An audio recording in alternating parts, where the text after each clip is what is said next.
All right. Okay, Kristina. Hi, welcome.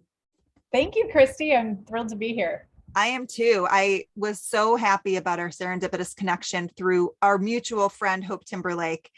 And The Hope Lake. oh my Yes. gosh, it was just she's a speaker coach, and she and I have connected through LinkedIn, and then you and I connected through her. And then I was introduced to your book here that we're going to dive right into, The Hollywood Approach. And I loved it.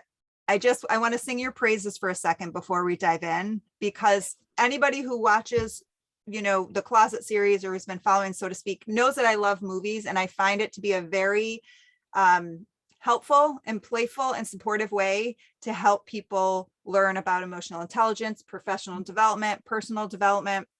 So you writing this book, I resonated with immediately.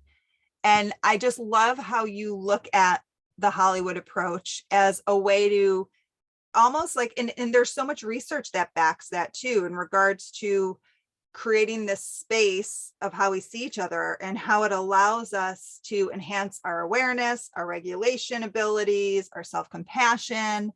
And you walk us through a way to almost project our life through a big goal that we want to meet and reverse engineer that. So we almost see our heroine as ourselves. It's kind of like a meta experience, but it works. So I just feel like I've read so many personal and professional development books, and I purposely said to Hope that yours was one that stood out to me as one of the top. It just was playful and fun and inviting, and there was no preachiness to it. So thank you so much for writing it. Oh my gosh. Thank you so much for saying all of that. Of course, that was my entire goal of writing it, was to not be preachy, to have the science backing it up so that you knew like it's legit and it'll work, and also to have fun with it and see yourself as the heroine, as cheesy as that kind of may sound, but I mean, that's it in actual story terms. Like that's what it is. It's, being the hero or heroine of your own story. And Yeah. thank you. I love your lens on it with with the emotional intelligence connection and just everything you said. Thank you. It makes me feel like I accomplished my goal, my goal in writing that book. Well, and we're going to dive into it, but so the cheesiness part, I love you saying that, because there's two things. The first is, I recently heard, which I loved, is something along the lines of, if you can't be cheesy, you really have no hope in growing, because I'm I going was to like, totally need to oh. research on this as a Wisconsin native. So, okay, fantastic. I was like, huh. And of course I'm paraphrasing that. And I want to say it was like a monk or something that basically said, like, you need the cheese, like you need to, because it Oh my allows you God. to just not take yourself so seriously. And I feel like as creatives, I don't want to speak on your behalf. I can take myself very seriously because there's an Oh, inherent sensitivity that we have, which I believe, and I will defend that, is sometimes misconstrued as taking serious, because we have a tendency to be so sensitive, like we mhm. sense things, so it's hard to discern that. So this playfulness element is so needed, and the way that you break down ways of, which we'll get into, I love what you call our quote unquote weaknesses, but we'll get into that in a minute. Mhm. I love how you find ways that I don't believe are cheesy, to invite us to take a look at things that are sometimes kind of like one-eyed open. Mhm. You do it in a way that is, I keep saying inviting. It's like you have a girlfriend next to you who's like, I got you. Let's do this. Girl, you're my ideal reader right there. I mean, that's it. It's like mission accomplished. And yes, and also when I think about the real life heroines I've highlighted in the book as examples, yeah, they're anything but cheesy. When we're talking about Valerie Plame, Catherine Volkovic, Luann Johnson, and the many other, Amelia Earhart, Liz Gilbert, and all of us, like in every one of us every single day. Like that's what it takes when we're going after a big goal with obstacles, which, as you know, is the definition of a story, of a Hollywood story. It's a character that goes after a goal and the obstacles they must overcome to achieve that goal. Yeah. And before we even going, because I have so many more questions for you, can you just share what inspired you to write this? Why were you like, this book needs to be out there right now? It was a natural progression after after I faced panic attacks and finally realized that I was having panic attacks and that's what they were, after 5 years of having them and then 5 more years of not knowing what to do about them, I was having panic attacks, for people who are not familiar with the story, in the water after I led a rescue of 2 boys who were caught in a riptide some years earlier. And so I came to the Dominican Republic to jump into 27 waterfalls as a way, because I thought that would rewire my neural pathways after trying all these other things, after trying doing it gently and gently going in the pool and gently putting my face underwater and just freaking out, and everything felt like Chinese water torture. So this I thought would be a more head-on thing. And I thought, well, my risk would be having a heart attack or breaking through this and getting on the other side and moving the needle so that I could train or take the next step toward overcoming these attacks. So after I did that, I did not have a heart attack and die, spoiler alert, as you may have guessed. And I ended up moving to the place where I came to do the jumps on the north coast of the Dominican Republic. And as I was here, it's a huge expat community. And the more I was meeting people, the first story you ask everybody is, what brought you here? What brought you here? Why are you here? What made you come here? And as I was telling and retelling the story over and over, people would just, it would become an hour-long conversation, just that in and of itself every time. So that was a part of it. And then another part of it was, as I continued to work on quelling the panic and minimizing the panic, I began to know more and more people in town. And as I did my regular morning swimming routine or whatever, people will be coming out of the woodwork to tell me their stories, to be like, oh, I have that too, or I panic here, or I'm still afraid to go in the water. And it's like, what? It's like all these things. And so I wrote the book because I felt like I had something to contribute. I felt like I wanted this to be available to other people. And it's that simple. I love that sense of contribution. So it's that simple to bring that, like, to get to that point after everything was not so simple for you, right? So I love the idea of you being it, because that's actually a theme that comes up a lot when there are a lot of guests that on here that will talk about whether it's a book they wrote or a project that they jumped into. Fear, like facing their fear and moving through it, allowed them to reconnect themselves, but also realize that there were so many more people out there that were resonating with that. And so their sense of contribution to write it or to paint it or to create it for something other than themselves allowed them to follow through. Yes. Yeah. And that's it exactly. And I think because of the work I do, because what I do now is help authors write their books and execute their books, I see that theme a lot. I see the ones that are very successful and the ones that are dedicated to getting each example right and getting each story right, and will go through their material again and again and again. It's because they're driven by that, by knowing that their experience or their message is bigger than themselves, and that they want to make it as accessible as possible to other people. Yeah. And this just came to me too. I love the idea too of reversing that, where it's like, just imagine if that one book or that one song or that one movie that got you through a really hard time, that person was like, I can't do it. And it never was created. Yeah. Or gave up early and it's not what it is, or exactly. Which leads me to one of my first questions. So you map out in such a fun and engaging way how to reverse engineer creating the reader's own heroine's journey. So I'm going to paraphrase, you fill in the blanks if I'm missing anything, but basically, let's do it. And you raise your hand when did you not get the buzzer I sent you to the DR? Yes, so basically, you reverse engineer the reader as their own heroine, but from more of an objective perspective. So they do a look back on their life, they do a look forward on their life, they do a look currently on their life, and each step or strategy that you put down, exercise, scaffolds. So you do one, and then the next one scaffolds, and the next one scaffolds. And I'm going to go slightly out of order here, but one that I feel goes right hand in hand with that fear that inevitably pops up of not following through with your big, audacious goal, whatever that is the fear of asking for help. So feeling like we need to do it all on our own. And you talk about everyday allies. I would love to kick it off right with that. Just the importance of asking for help and what you notice from your own life experience and professionally, what the biggest resistance is for people asking for help to reach their goal. Yes. When in the process of writing this book, one of my wonderful editors, shout out to AJ Harper, strongly encouraged me to create a class and teach a class around this. So I now have a master class but I betaed while I was developing the book. And I did I did a big group, and then I wanted to do just a women's group. And because I thought it would create a little more intimacy.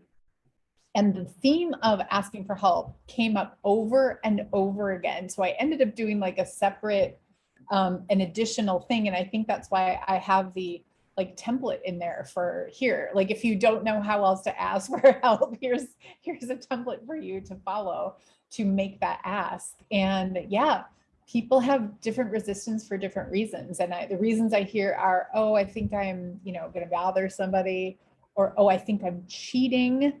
And one of my students just came back to me last week and said, KP, guess what? I, am doing my goal that I talked about in your class, and now that was 4 years ago. It was four years ago now that we talked about then. She's like, I'm doing my goal and I hired 2 assistants. And I was like, what? And she was the one who was like, I feel like I'm cheating if I ask for help. And it's just like, I think we can all relate to, if it's not that feeling, it's another feeling of resistance for asking for help. And when we hear it coming from someone else, I feel like we're just like, what are you thinking? And we can all say that to our best friend or our colleague or our coaching client or our coach or whoever it is, whoever else it is besides us. We hear that and we just go, you're such a gift to so many people. Ask the thing. People would be so happy to help you and help you achieve your goal and be on your mission and all these things. But when it comes to ourselves, we are often like, we're just like, ooh, that, I don't know if I want to do that. So that's a chance for us to flex our courage muscle, be really clear on our goal, because I think that the other thing I see is when we have absolute clarity on our goal, and this is a case for the student who talked to me last week about this, she had absolute clarity on this goal. And I think so many people around her, I think she realized, after talking about it, I'm like, it's good to unearth our own resistance and our own roadblocks. And I think after she did that and heard it so many times, what if these people could free you? What if these people could help you do a better job so you could help your audience even more? And, and so on and so forth. So I think at some point we start to feel that inner thing, because we then have inner conflict of, well, I want to do the best job possible. And I also can't do the best job all by myself. I'm going to need help to do that best work. So at some point, just like in every great movie, after the dark night of the soul, we start integrating to the new reality. So do the allies come before the dark night of the soul, or does the dark night of the soul lead us to be more buying into yes, it would be helpful to have allies? Which comes? The dark night of the soul is more of a plot point in our journey, and the allies are more of the characters, which in a movie, we would be introduced to those allies in the first 30 minutes. Typically. Okay. So that's part of why I have allies in here, because I think we underestimate the power of allies. I think allies are the secret smoke and sauce of every successful journey. And it just might not be how we're looking at it quite yet. So when people go back, so as you know, so it kind of all integrates, right? And so I'm not trying to avert or avoid the allies discussion, but when we go back and we think about what was the last success story we can tell, what did we do successfully, in the last year? And maybe it's we didn't scream every day during COVID. I don't know what it is usually, but try to make it a positive, something that we did do, not something that we didn't do. So we remained calm and survived and kept everyone fed and whatever. I'm not sure, I'm just making stuff up off the top of my head. So once we identify that thing, we think about who are the allies that helped us achieve that thing.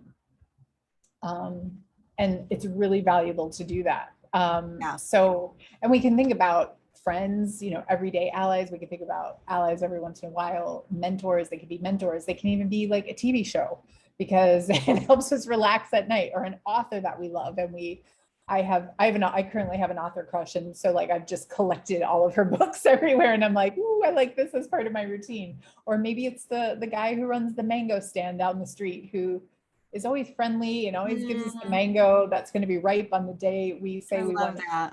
it's just, it can be anybody. And it's, it's part of a gratitude practice. It's part of an acknowledgement practice. It's part of a practice of recognizing that we're not alone on this journey. And sometimes we often have allies that are kind of lurking in corners that we don't maybe think of them because they're not our best friend.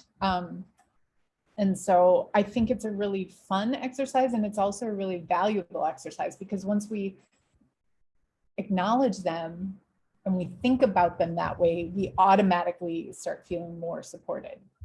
Totally. And we see ourselves as more supported. So it just increases confidence. It does a lot. It has a lot of positive, like, trickle down effect.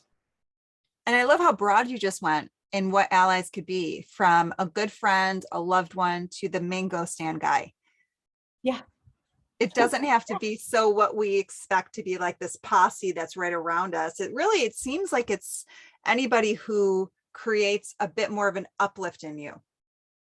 Or that's how it's how I look at it. And it depends on the goal, right? And so if we're getting, strict into the film writing or the current goal, it's good to assess that from the last goal, or the last few goals, or goals from in the past. And you're just like, oh, that mango stand guy was really important to me, because every day, I had my fruit.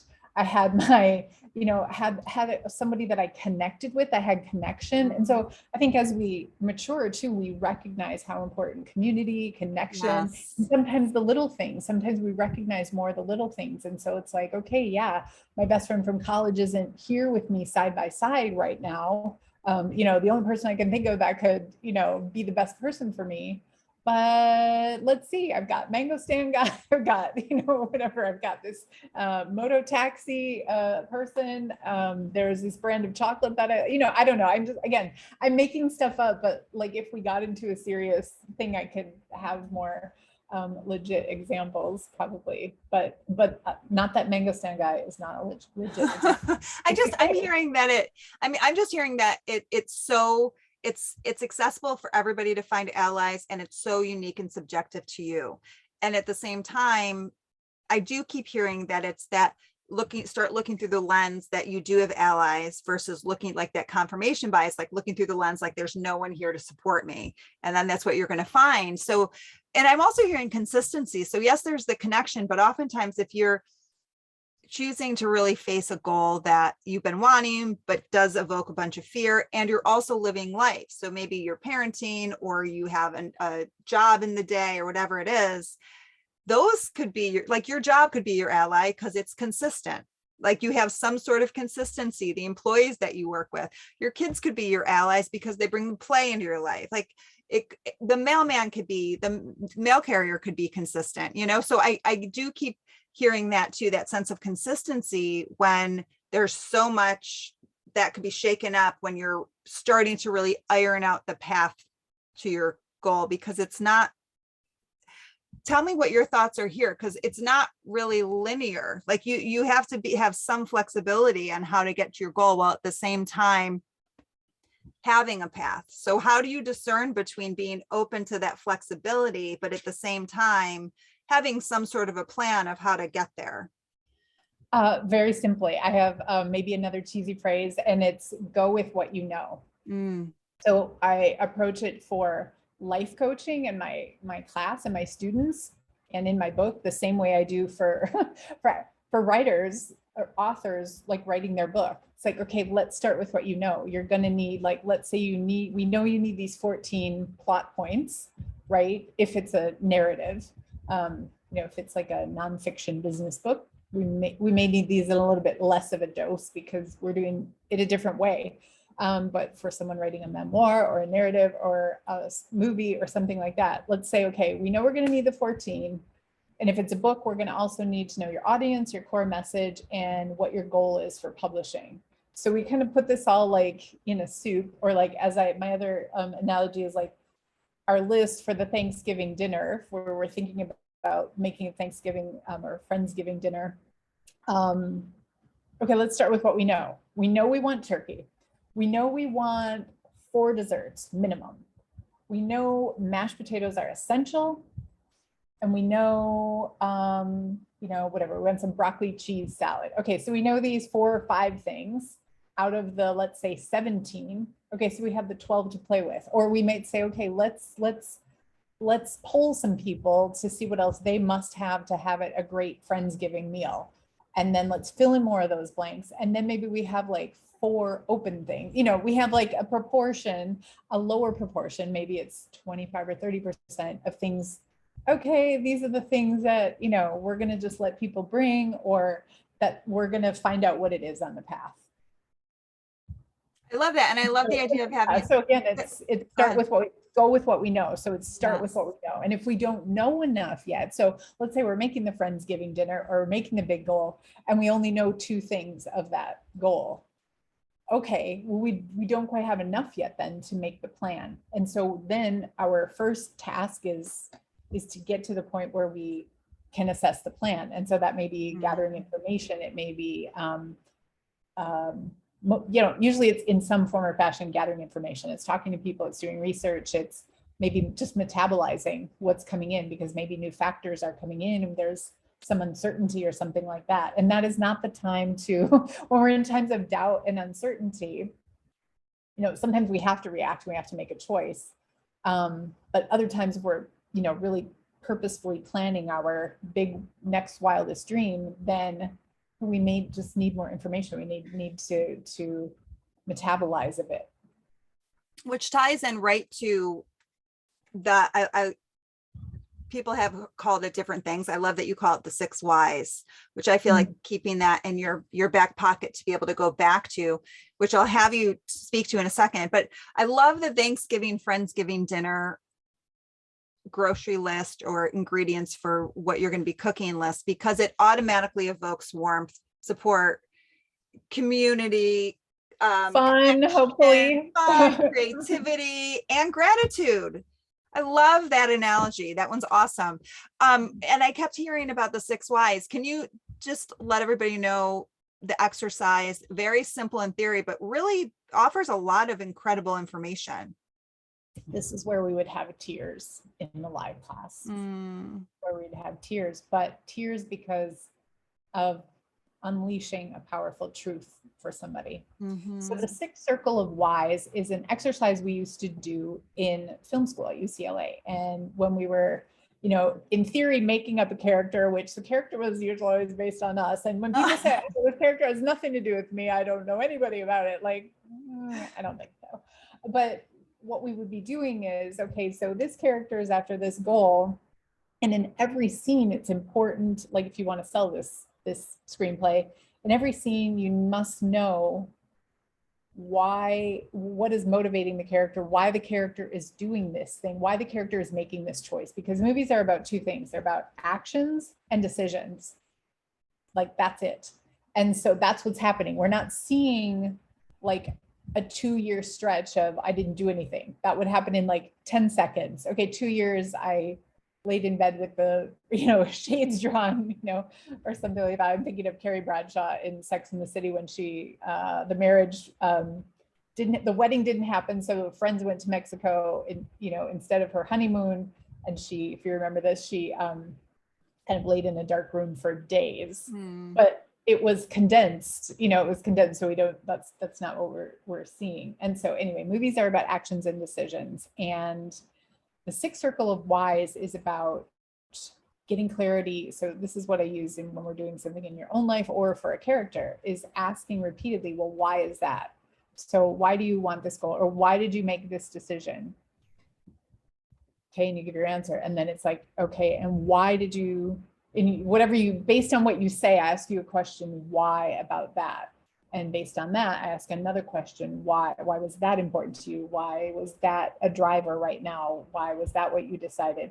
And we go on and on like 6 times. And the secret, okay, 2 secrets there. One, which are not really secrets, I say it right out in the book. The best way to do that is to do that with a partner.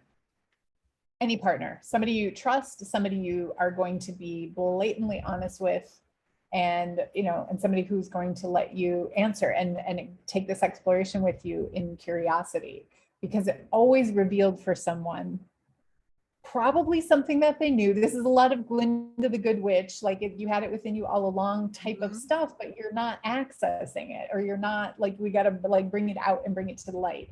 And so usually on the 4th, I don't know if I should reveal this or not, but what I found is usually on the 4th or 5th why, that's where people would get choked up and they would find the part. And so going back to the resistance, why can I not ask for help? Why is it bad to ask for help? Why is that? Why is that? Why is that? Why is that? And it comes out like, oh, I think I'm cheating. I think I'm bothering somebody. Why? And we just keep going. And why is that? And it's not, it's not like hardball. Why? It's like, okay, it's acknowledging. Okay, so I heard you feel like you shouldn't do that. Like there's a should in there. Okay, why is that? And then ultimately you unearth some kind of truth. Like, I think I'm cheating. And so then you can deal with that. I think I'm cheating. I think I'm bothering somebody. Whatever the resistance is, you're dealing then with a new level of truth, versus just, I don't want to. You're getting deeper, you're getting more at the core of the issue for you, so that you can get real, like a more real solution, a real and lasting solution. And also the awareness, like self-awareness, emotional intelligence, self-awareness. Like you may always feel like you're cheating for your whole life. And so you may have to be conditioning yourself that you're not cheating to serve your audience to the best of your ability. But that's part of the awareness. That might be part of your journey. It might be part of your thing. And unpacking that, and it's simple in theory practice of the 6 circles of why, if that's what you call it. It just does. It offer, even by the 3rd uncovering, it's just kind of, you almost can't help it. It's not like quicksand. I don't want to sound like, but it's almost like, oh, wow. It's like a buried treasure, to go back to Liz Gilbert. It is. Oh, I love it. It is. It's like, it having someone else witness that you trust. I've never done it that way, but I can imagine that being so powerful and feeling so much more supportive, and that it kind of keeps your self-criticism at bay, because you have someone else being like, yes, keep going, versus your self-critic might go, nope, stop here. So, right. Oh, here, I'm safe here. And it's just me and my journal. And so, well, yeah, no, you're accountable in that moment. Yeah. It's even more powerful when you have a group. So in the group dynamic of a class with, with 6 other people witnessing and holding space for you, and all of that wonderful thing, and addressing their resistance and whatever else is coming up for them too. Everyone gets something out of it every time, in my experience. Yeah. And I love that you're doing, that you have a class going through with it, like parallel along with it, because it probably gives you so much more insight too, to see the actual exercises that you've written up in action. Yeah. Although still, even with the class, a lot of people keep things kind of private until, I don't know. I think maybe because I'm more introverted and my way is working my stuff out kind of solo. And people will share if asked directly, or sometimes what happens is they'll message me sometime later, 6 months, and they'll be like, this stuff really works. I just want to tell you I did, and they will have like the measured thing, because they wrote it in a SMART goal, and they'll have like a measured thing. I lost 50 pounds, or I, wrote the 2nd draft of my book, or I did whatever, I went on this trip, or I did this, I launched this travel business in Marrakesh, or whatever the thing is. But they'll say, yeah, I did it.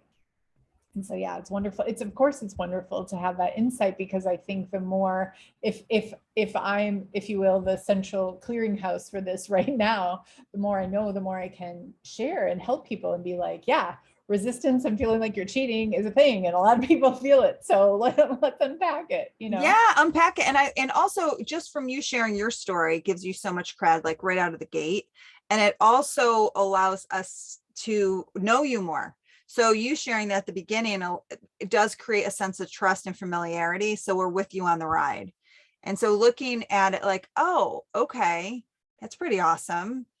Wait, and then you have us reflect back and look forward, like, well, what does that look like? And again, looking at it like the heroine's journey, it reminds me of In the Holiday by Nancy Myers, when I can't think of the screenwriter. Did you see that movie? It's such a sweet movie. Is it with Queen Latifah, that one, or is No, it the it's one Kate with Winslet and Cameron Diaz. And well, anyway, Kate Winslet's sitting in a restaurant with I can't think of the actor's name. He's an older man who plays a retired screenwriter who's like won Oscars. And he basically tells her, like, you have to start playing lead lady and not supporting role in your life. Yeah. And that's exactly what I felt from this book. Yes. It gives you that invitation and the excitement of it. And it, in its own way, which I want to touch upon too, is you pepper self-compassion in throughout the entire book. And so I love the idea of, again, having that objectivity of seeing yourself down on paper as a character. You almost allow yourself to have more self-compassion, because that's also that self-compassion practice is doing the same thing, is talking to yourself as if you would be talking to someone else that you care about.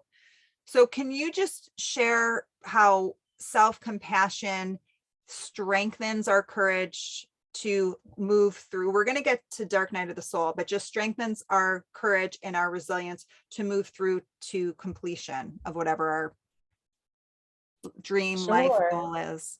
Yeah, sure. I think it's about self-compassion. I think it's about self-love. And I think that begins with self-acceptance.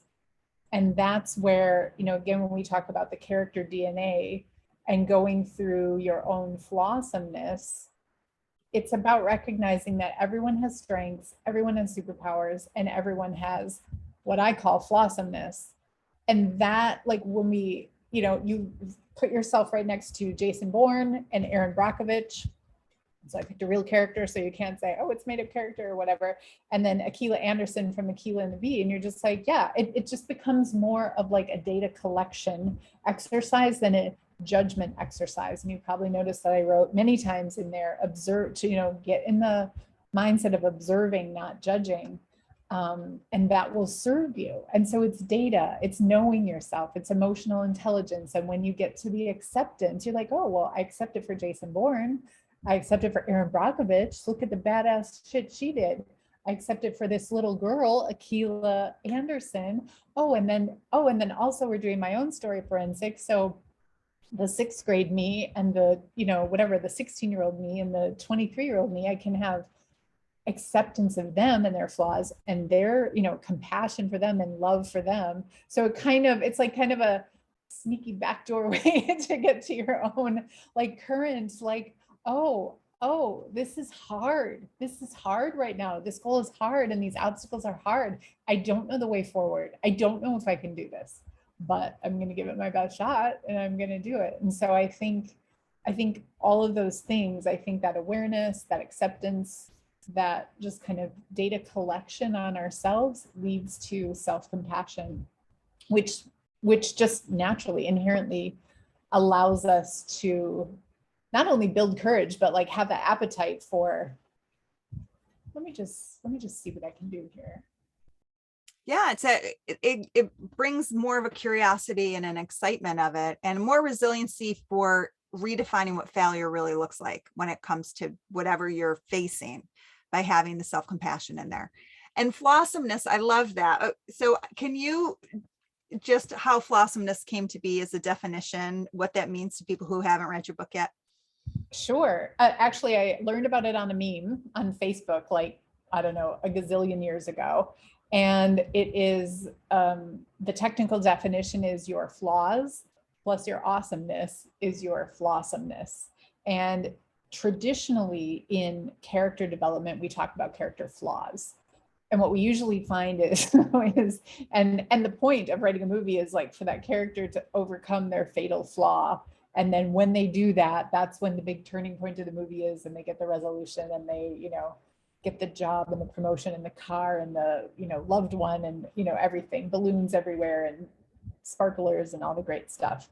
And so I chose to use flawsomeness in this practice because, again, I wanted to make it very accessible for people to do the exercise and to be like, oh, it's not my flaw, it's my, and people talk about it all the time. It was one of the kind of the surprise talking points that has come out and points of interest that people are always wanting to talk about because I don't know, I just, again, didn't realize that would be the thing, but people find it really fun and I'm thrilled for that.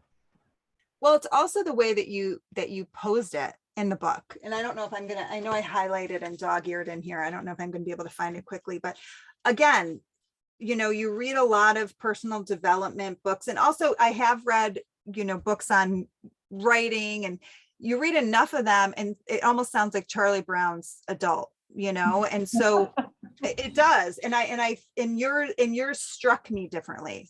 So I feel like you do hit ways to get through in a unique way to people so that they can want to look at their quote unquote flaws in a different way that allows them to, and I do love also how you create it side by side. I love that you chose Erin Brockovich since she was real. That's great.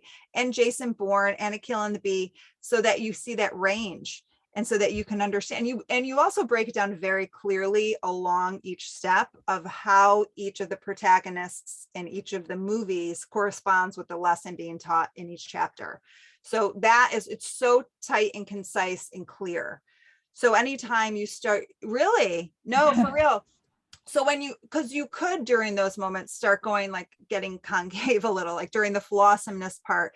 And then when you put it side by side, yeah, well, Erin Brockovich was boom, boom, boom, boom, boom.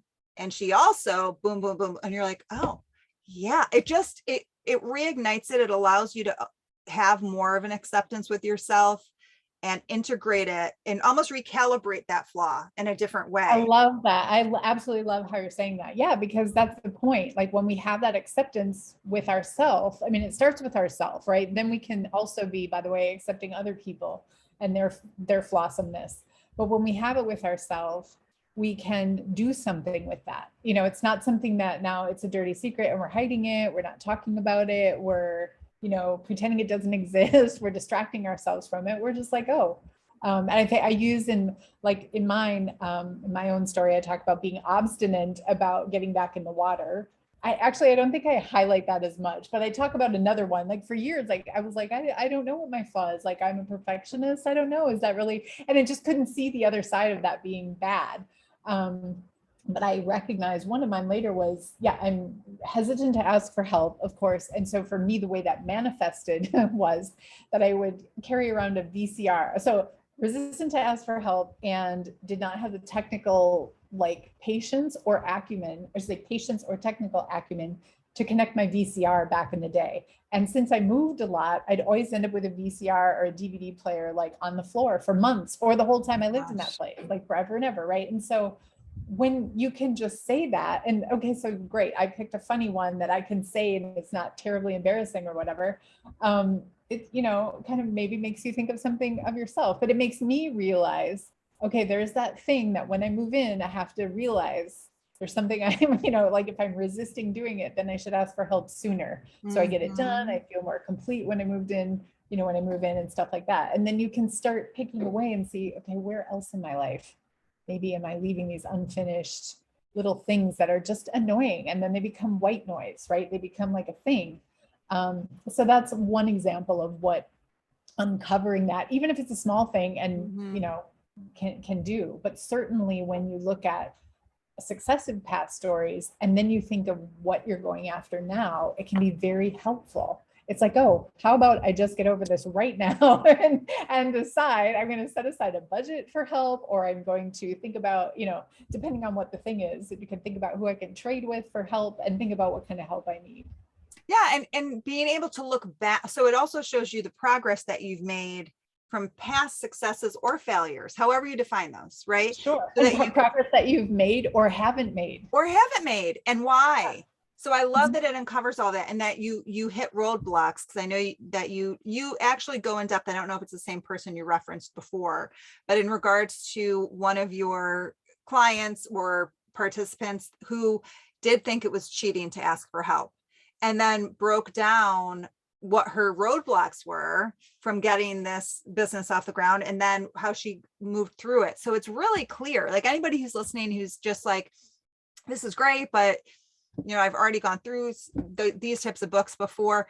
It's such a unique take on it. And it actually is, it makes you want to do the exercises. Cause I am guilty of someone who's gotten books and they have exercises at the end of each chapter. And I'm like, oh boy, like this is different to me. And I do feel like it's because there is a creative element.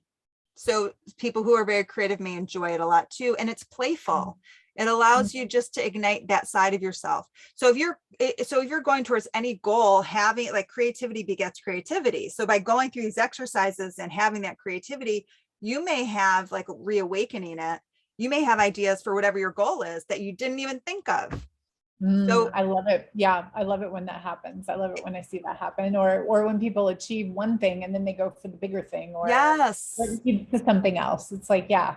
And it doesn't seem as big, because you've just shifted your perspective on it in some way, or you've gotten the momentum or a combination. So I feel like you've nailed that. And I want to, goodness, I had a few, you know what I do want you, because I think this is a big one. So the dark night of the soul is inevitable.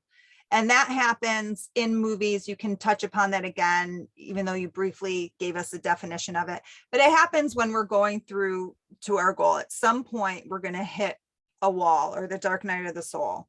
And no matter how many allies we have, or no matter how much we've accepted our flawsomeness, it's almost like our ego testing us one more time. Like, really? Yeah, like that final delete button. the final, and like as soon as you really feel like you're hitting it and you're getting it going, you're going to hit that block in some way. So I'm wondering if you could share with people what to do on the inevitable dark night of the soul, how they can handle it. Oh, sure. And so I will also add to, like, in movies, so many people can recognize this. It's when the character is at the exact opposite of achieving their goal, and it looks like everything has failed. I mean, I think that's pretty evident with Dark Night of the Soul, but it usually happens like 3/4 of the way in the movie, and it just looks like it's never going to happen for them. And so when that happens to us in real life, it's a time to hit pause, assess the situation, recalibrate with the goal. Is the goal still the goal based on the new information? Because we've had probably some event that has rocked things, shifted things, or changed things entirely. So it's a good time to recalibrate. And so you either affirm the goal and double down on it, or you may shift slightly. Be like, okay, we were going at 180 degrees, and now we're going to go at 190 and shift directions or something like that. So it's a time to pause, reflect, reassess the goal, and then I always say the best thing to do then is just sit on it for a minute. You can and then reassess all the other elements. Reassess who you are. What are your strengths? Who are your allies? What is something you haven't done before? Can you double or triple your allies? What would that look like? And so that's an exercise I actually have in the book, and people would just resist. It was so funny to do that one in class, because people would resist, and then I'm like, you got to do it. I had like an incentive to like do all the exercises in full. So double your allies, triple your allies. Who are people that you can't even imagine, being on board, but you can do the same thing in real life when the dark night of the soul happens. And just as hard as it can be, like when you can do it, tap into your creativity and do stuff like that. What if I had double the allies? What if I had triple the allies? What would that look like? What would be possible? Who would those people be? Mm-hmm. And sometimes in real life, it's way less dramatic in the movies. Like, we're not trying to fly an old relic F-14 like Tom Cruise and Top Gun Maverick to get out of a Dark Night of the Soul. In real life, sometimes we might just need some help, like making dinner or making meals, or who knows what it is. It might be much simpler, Mm-hmm. much more accessible than things we see in the movies. There was something else I had to add on that. I just noticed my lighting while you were talking about the Dark Night of the Soul, and it got really dark in here. It's like, oh, the timing was perfect on it. I have a big window. While you're doing that, I want to just like stop me if you remember what you were going to say. But I also like the 6 circles of why I feel are so helpful for you to remind yourself why you're doing this in the first place. So why you're doing it, maybe even why, like in this moment, why did the thing not work? What, where's the break? Where's the break in that link of the chain? Why and why and why and why and why? Yep. And, talking to mentors. It's a time to gather more information. Like the most simple way to put it is it's a time to gather more data, more information, reflect on your own strengths, your own weaknesses, like your own flaws. Is there a gap between that your flaw is causing that it's causing the obstacle? And do you need someone to fill that gap? And what is it? Yes. And your intuition will come into play there too. So I love the way that you have the book lined up, because when you hit the Dark Night of the Soul, you're in a space where your creativity and solutions will not be as accessible in that moment because you're just probably more contracted, right? But you've already done the work. So then all you need to do is go back and remind yourself of the strengths, remind yourself of the successes, remind yourself of what got in the way, remind yourself of any thoughts that came up, because you have us do the exercise and then also just share any additional insights. And when you go through that, when you were in a place of being more creative and expansive and kind to yourself, chances are your intuition will be like, ding, there will be something there. Versus like, why is this not working? Like it's the old Einstein, you can't solve a problem with the same mindset that created or is seeing the problem. Yes. And I think one question that often, I was trying to say awesome and I was thinking of Flawsome. No, one question that often comes up when people are thinking about the Dark Night of the Soul in an abstract sense, right? Like, we know life is cyclical. We know pursuit of our goals is cyclical. It's going to come, it's going to go, and the Dark Night of the Soul is going to come again and it's going to pass again. And so the thing to remember, well, actually a friend said this to me one time when I was in a Dark Night of the Soul. He's like, KP, it's just like in the movie. Like, he's telling me, it's like, he was my roommate when I was a story analyst in LA. And so he's like, KP, it's just like in the movies. He's like, this is a Dark Night of the Soul. And like, before you know it, like, the sunrise is going to come again, or the chapter is going to turn and the dawn's going to come and all that stuff. And so it is important to remember that this too shall pass. It's important to remember that it's really hard. Sometimes it's really hard. And unlike in the movies, sometimes it doesn't only last 7 to 12 minutes. Sometimes it drags on for months. And that's okay. And so we have to remember that real life timing is different. Some things can be easier. Some things can feel way harder because we're living it. We're not watching it on the screen. And so when those things happen, I think particularly an example that comes to mind is people who face injuries or illness. And it's just like, you just may need to rest. You just may need to rest and recalibrate. And there's not a time, there's not like 7 to 10 days of rest and like, let's try again. Like, it may, gosh, I hope it works like that or is even faster for you, but it might not. It might be much longer. It might be prolonged. And so again, where is the data? Where is the information for you? What information for you? What blessings are there for you in that time of resting? Is there a time that you can, finally get into the habits of daily vitamins, or drinking all the water you're supposed to drink in a day, or, whatever, like, make up your own thing, make up your own path and your own story. But those are some things to think about that I think can help people when they, hit this point, if and when they hit this point. And hopefully it's, less dramatic than it is in movies. But if it's not, and if it feels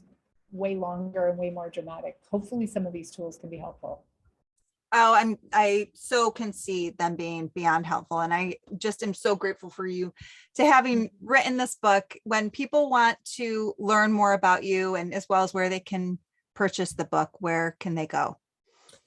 I am Kristina Paider on all the social channels, on Instagram, Facebook, LinkedIn. I'm on TikTok, but I'm not actually active on TikTok yet. So maybe that's my next, that's in my next SMART goals for maybe in the next year or so. So that's where they can reach me. The book is available anywhere books are sold. It's, I think, fastest on Amazon, but you can order it through any of your local bookstores anywhere around the world. Awesome. Well, definitely, I want to just highlight one more time, The Hollywood Approach by Kristina Paider. Absolutely get it. Being the heroine of your own journey. I love everything about it. And I do feel, I'll say again, just using that as a visual is such a help in moving through difficult and navigating the difficult elements of reaching your goal. It's so huge, no matter what that is. And then once you get through that, then you just do it when you find the time to think of what's the next thing I want to tackle. And then you'll be able to do it possibly with a little bit more ease. So Kristina, any final thoughts for everybody who's listening, just in regards to one thing that you wish for them or one thing that you didn't get a chance to say yet that came to mind? I think, yeah, actually in asking that question, I wish them a simpler path, an easier path with less resistance. And that's what this book is about, knowing more about yourself and tapping more into your own mojo on all of the levels. And it's been a thrill to be here. Thank you so much for having me. Oh, it was my pleasure. Thank you so much, Kristina.